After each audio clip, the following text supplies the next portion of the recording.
Thank you sir. ఈ బిల్లుకు సంబంధించి ప్రధాన ఉద్దేశం పెల్పరేషన్కి సంబంధించింది. అందులో ప్రధానంగా రిలయన్స్ కంపెనీ వాళ్ళు 25 వరకు కూడా 25 జూన్ వరకు కూడా దీని ఛార్జీ కట్టకుండా వాళ్ళు తప్పించుకోవటం జరిగింది. దానిలో ఆ పెల్పరేజ్ని గవర్నమెంట్ కనిపెట్టింది, సంతోషం. అయితే ఇప్పటి వరకు వాళ్ళు ఎగ్గొట్టినటువంటి ఆ డబ్బుల్ని తిరిగి రికవరీ చేస్తారా లేదా అనేది మంత్రి గారు చెప్తే బాగుంటుందని నేను కోరుతా ఉన్నాను.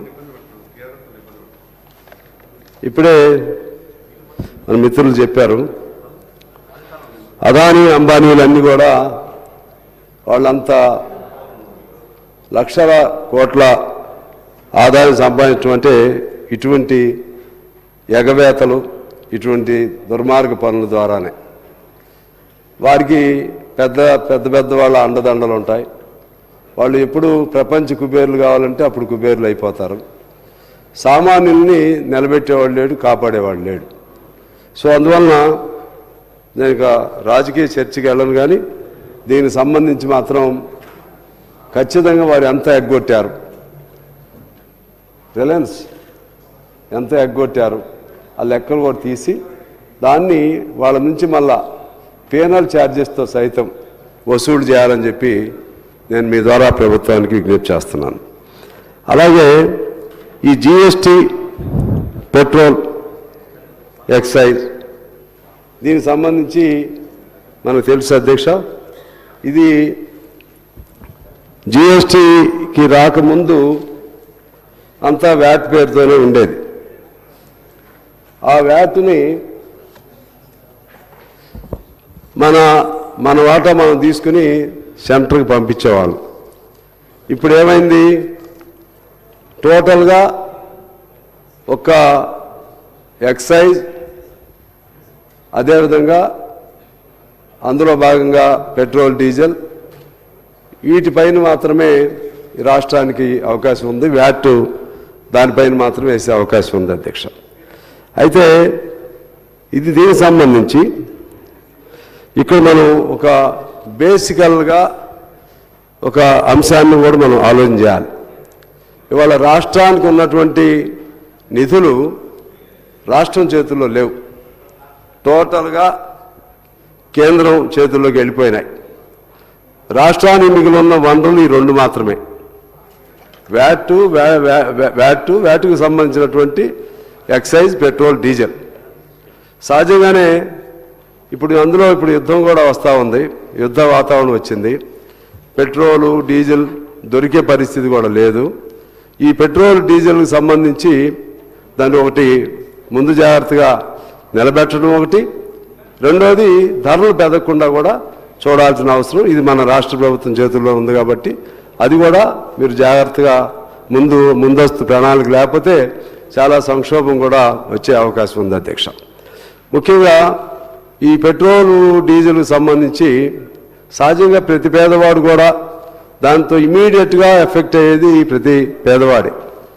అయితే ఇంకా లోతుకెడితే అక్కడి నుంచి ఎంత వస్తుంది, అక్కడ బ్యారెల్ ఎంత, ఉత్పత్తి అయిన దగ్గర ఎంత, ఇక్కడికి వచ్చేసరికి ఎంత వస్తుంది. అలా చూస్తే చాలా అందరు ఎవరి పద్ధతుల్లో వాళ్ళు ట్యాక్సులు వేసుకుంటూ వచ్చేసరికి అంతిమంగా పేదవాడి మీద ఆ భారం పడతా ఉంది. దానికి సంబంధించి సరే ఇప్పుడు నేనేం చెప్పకపోయినా సరే అది దృష్టిలో పెట్టుకుని సాధ్యమైన మేరకు పెట్రోల్, ఎక్సైజ్ డ్యూటీలు, ఛార్జెస్ తగ్గించడానికి ప్రయత్నం చేస్తే దానివల్ల కొంచెం ద్రవ్యోల్బణం కూడా నియంత్రణలోకి వస్తుంది. అంటే దాని మూవ్మెంట్ పెరిగిద్ది, దానివల్ల మళ్ళీ వ్యాపారాలు ఇవి కూడా పెరుగుతాయి. కాబట్టి దాన్ని తగ్గించడానికి ప్రయత్నం చేయమని నేను కోరుతా ఉన్నాను. అందులో భాగంగా ఇప్పుడు మనం రైల్వే ఉంది, రైల్వే ఫ్యూయల్ ట్యాక్స్ నాకు తెలిసి 4% అక్కడ. మన ఆర్టీసీకి 27% ఉంది అధ్యక్ష. మన డీజిల్కి మనం ఇచ్చేది 27% ఉంది.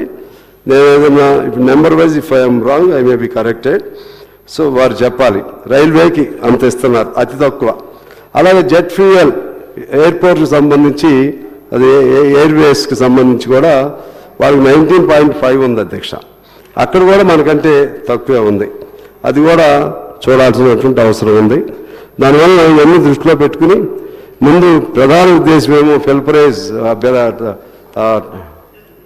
రిలయన్స్ వాళ్ళది అది కంట్రోల్ చేస్తూ ఈ ధరలు కూడా చూడాలి. ఆఖరిగా బేసికల్ క్వశ్చన్ ఒకటి నేను మీ దృష్టికి తీసుకొచ్చి ముగిస్తాను. మనకి ట్యాక్స్ డెవల్యూషన్ పేరుతో ఈ రెండు చూసే మనకు చాలా ఆదాయం అని అంటున్నాం.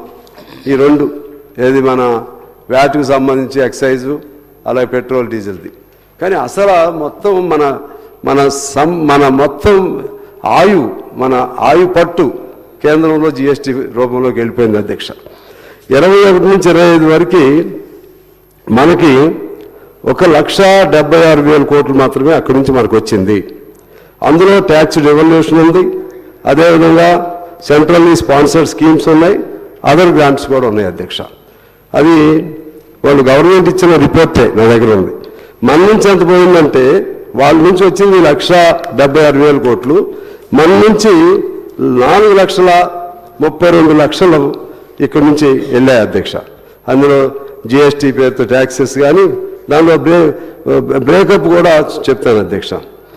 21 నుంచి 25 డెవల్యూషన్లో 97,401 కోట్లు, అదేవిధంగా సెంట్రల్ స్పాన్సర్డ్ స్కీమ్స్ సంబంధించి 78,859 కోట్లు, జిఎస్టీకి సంబంధించి కాంపెన్సేషన్ వాళ్ళు మనకు రావాల్సింది ఇచ్చింది, ఇవన్నీ వాళ్ళ నుంచి వచ్చినాయి అధ్యక్ష. 6,949 కోట్లు. గ్రాంట్స్ సంబంధించి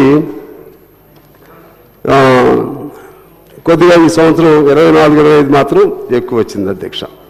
ఇక మన నుంచి పోయింది సిజిఎస్టీలో 60,000 కోట్ల 504, ఎస్జిఎస్టీలో 78,963 కోట్లు, ఐజిఎస్టీలో 70,880 కోట్లు, సెస్ రూపంలో 29,135 కోట్లు.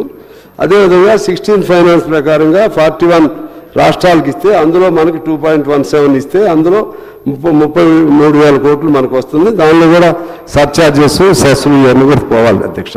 అంటే డబ్బులన్నీ కూడా ఈ రాష్ట్ర డబ్బులన్నీ కూడా కేంద్రం చేతిలోకి వెళ్ళిపోతూ ఉన్నాయి.